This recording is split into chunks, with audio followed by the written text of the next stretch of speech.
자, 우리가 이번 시간에는 이런 식의 표현을 알아보도록 할 건데요. 옛날에 한 왕국에 공주가 있었어요 라는 거, 우리가 이야기책을 볼 때는 이런 식으로 시작되는 것을 자주 볼 수가 있겠죠. 그렇다고 한다면 우리가 지난 시간에 배운 것처럼 비동사를 이용해서 표현하면 될 것 같은데요. 한번 알아보도록 할게요. 여기 있는 문장을 보면 우리가 이전 시간에 배운 것처럼 비동사를 이용해서 나타내 줄 수가 있는데요. 그런데 영어에서는 또 다른 방법이 있습니다. 바로 이렇게 there라는 것을 이용해 주는 방법인데요. 자, 부사는 마찬가지로 뒤에 붙이면 됩니다. 그런데 여러분들 이것을 보면은 궁금증이 생길 수 있습니다. 이건 왜 이런 식으로 쓰는지 궁금하죠? 이러한 표현은요, 이야기를 시작할 때 등장인물을 소개시켜주는 표현이라고 할 수가 있는데요. 좀 더 자세히 한번 알아보도록 할게요. 여러분들이 누군가에게 이야기를 해준다라고 생각을 해보세요. 뜬금없이 이렇게 바로 이야기를 시작하지는 않습니다. 우리가 이야기를 시작할 때는요, 마치 등장인물을 소개하듯이 누가 있는지를 제일 먼저 이렇게 언급을 하고 그 다음에 이야기를 시작한다라고 할 수가 있는데요. 우리가 방금 전에 본 there라고 하는 것을 사용하는 이 표현이 바로 그러한 표현이라고 할 수가 있는데요. 자, 그렇다고 한다면 도대체 저기 있는 there는 왜 쓰는 것이냐? 이것은 영어의 특성 때문이라고 할 수가 있는데요. 이 부분을 자세히 한번 살펴보도록 할게요. 여러분들이 영어를 공부하다 보면은 영어 단어 하나가 단 한 가지 뜻으로 쓰이지는 않는다라는 것을 알 수가 있죠. 여기 나와 있는 비동사도 마찬가지라고 할 수가 있는데요. 이 비동사는 이런 식으로 쓸 때는 뭐뭐 하다라는 의미로 쓰일 수가 있고요. 그리고 이렇게 쓰일 때는 바로 뭐뭐이다라는 뜻, 그리고 이런 식으로 쓰일 때는 있다라는 의미로 사용될 수가 있습니다. 그렇다라고 한다면 우리가 비동사가 정확하게 어떤 뜻으로 쓰였는지는 바로 이런 식으로 3번까지 들어야만 정확하게 알 수가 있다라고 할 수가 있겠죠. 그러면 이제 다시 there로 만들어지는 표현을 보도록 할게요. 이런 식으로 there라는 것을 쓰게 되면요, 보시면 이 there라고 하는 것이 가장 먼저 나오고 이 표현이 장소와 관련이 있는 부사라는 것을 알 수가 있기 때문에 뭐뭐 하다라는 의미로 쓰이지 않고요, 뭐뭐 이다라는 의미로도 쓰이지 않고 바로 뭐뭐 있다라는 의미와 관련이 된다라는 것을 알 수가 있겠죠. 그렇기 때문에 두 번째로 나오는 이 비동사는 너무나 자연스럽게 있다라는 의미로 확정이 될 수가 있습니다. 다시 말하면 굳이 세 번째 것까지 듣지 않아도 당연히 비동사라는 것이 있다라는 의미로 고정된다라는 것을 알 수 있습니다. 자, 그러면 이제 여러분들이 어째서 이렇게 there라는 것을 이용해서 표현을 만드는지 짐작을 할 수가 있을 것 같은데요. 이 there라고 하는 것은 뜻을 가지지 않고 단순히 뒤에 나오는 비동사의 의미를 빠르게 유도해내는 목적으로 사용되는 단어라고 할 수가 있습니다. 그렇기 때문에 이 there라고 하는 것은 해석도 하지 않고 그냥 지나치게 되는데요. 이렇게 사용되는 there를 문법 용어로는 유도 부사라고 부릅니다. 아마도 여러분들 중에는 저기 나와 있는 there라고 하는 것이 해석도 안 되는데 그냥 놔둘 필요가 있느냐, 그냥 없애버리면 되지 않느냐라고 생각하는 사람도 있을 것 같은데요. 그럴 수는 없습니다. 만약에 there라는 것을 없애버리면 이런 식의 문장이 되는데요. 이 문장은 질문을 하는 문장, 다시 말해서 의문문의 구조가 되기 때문에 이런 식으로 쓸 수는 없습니다. 간단하게 정리해 보도록 할게요. 뭐뭐가 있다라고 하는 표현은 there라고 하는 것을 이용해서 나타내 줄 수도 있는데요. 이때 사용하는 there라고 하는 이 표현은 누군가 또는 무언가가 있다라는 표현을 빠르고 쉽게 받아들일 수 있도록 유도해주는 역할을 하는 부사, 다시 말해서 유도 부사라는 것을 알 수 있습니다. 우리가 앞에서 문장으로 이해한 것을 그림으로 좀 더 자세하게 보도록 할게요. A cat is in the box라고 하는 것은 보시면은요, 인식의 순서를 보면은 제일 먼저 고양이를 인식합니다. 첫 번째로 고양이라는 단어가 나오니까 웬 고양이인지 생각을 하겠죠. 그 다음에 비동사가 나오니까 당연히 비동사의 의미 세 가지 중에 하나라는 것을 알 수가 있습니다. 그리고 나서 세 번째로 in the box라는 것이 나오니까 당연히 세 번째로 박스 안에라는 의미를 듣자마자 비동사는 바로 있다라는 의미가 된다라는 것을 알 수가 있겠죠. 이번엔 비교해서 한번 보도록 할게요. there is라고 하는 것을 쓸 때는 인식의 순서가 제일 먼저 there is라는 것을 듣기 때문에 당연히 뭔가가 있다라는 것을 알 수가 있겠죠.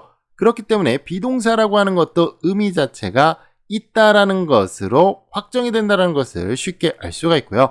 캣이라는 것이 바로 나오기 때문에 뭔가가 있다라는 것, 바로 고양이가 있다라는 것을 알 수가 있습니다.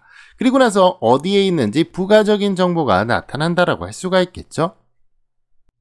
자, 또 다른 방식으로 한번 이해를 해보도록 할게요. 지금 첫 번째로 나오는 것은 고양이겠죠. 그리고 두 번째로 나오는 것은 바로 비동사인데요.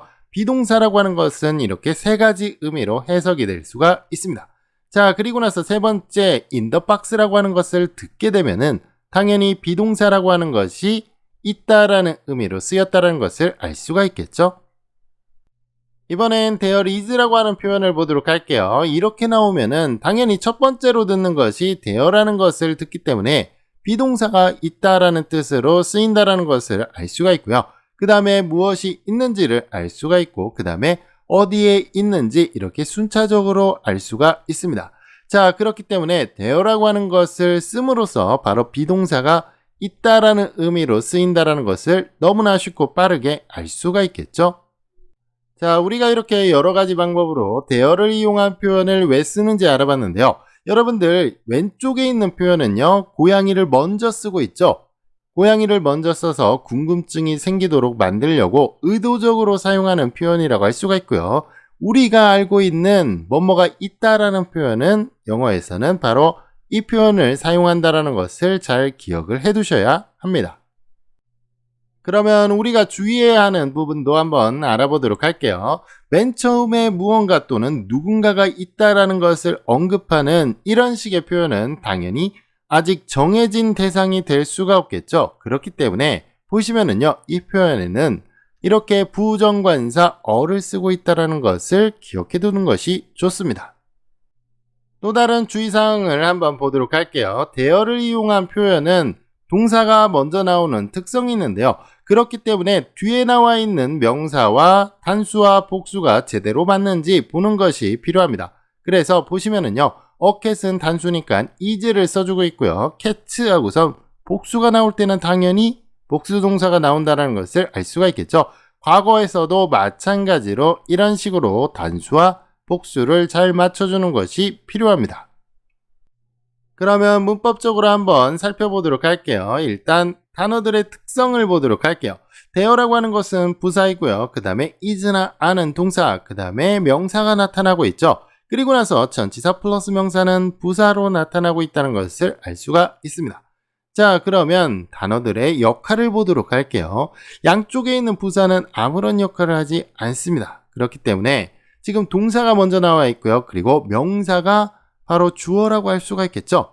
우리가 배우고 있는 문장들과는 다르게 이 경우에는 굉장히 특별한 표현이기 때문에 이런 식으로 동사와 주어가 뒤집어져 있다는 것을 여러분들이 잘 알아두시고요.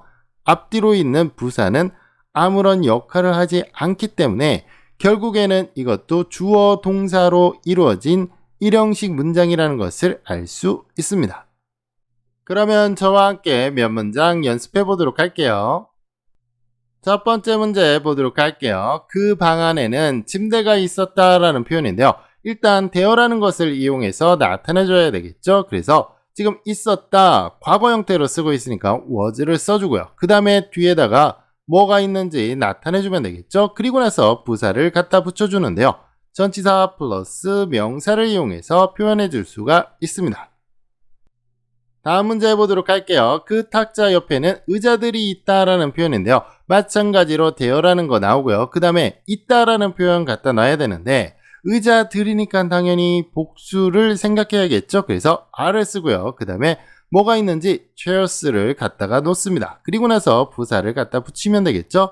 바로 이렇게 next라고 하는 부사, 그 다음에 to the table이라고 하는 전치사 플러스 명사로 부사 표현을 만들어 줄 수가 있습니다. 다음 문제 또 보도록 할게요. 3개의 컵들이 있다라는 표현인데요. 자, 대여라는 것이 필요하겠죠. 그 다음에 있다라고 하는 거 컵들이니까 당연히 복수 형태로 나타내줘야 되니까 아라는 비동사 쓰고요. 그 다음에 컵들이라는 거 3개의 컵들이니까 이렇게 써주면 완성이 됩니다. 마지막으로 한 문장 더 보도록 할게요. 많은 사람들이 그 언덕 위에 있었다라는 표현인데요. 당연히 대여라는 거 먼저 써주고요. 많은 사람들이니까 복수가 되겠죠. 그래서 이렇게 과거 형태로 복수 나타내주고요. 그리고 나서 무엇이 있었는지, 누가 있었는지 이렇게 갖다가 붙여주면 되겠죠. 그리고 그 언덕 위에라고 하는 것은 부사니까 뒤에다 붙여주면 되는데요. 바로 전치사 플러스 명사로 부사를 만들어서 붙여줄 수가 있습니다.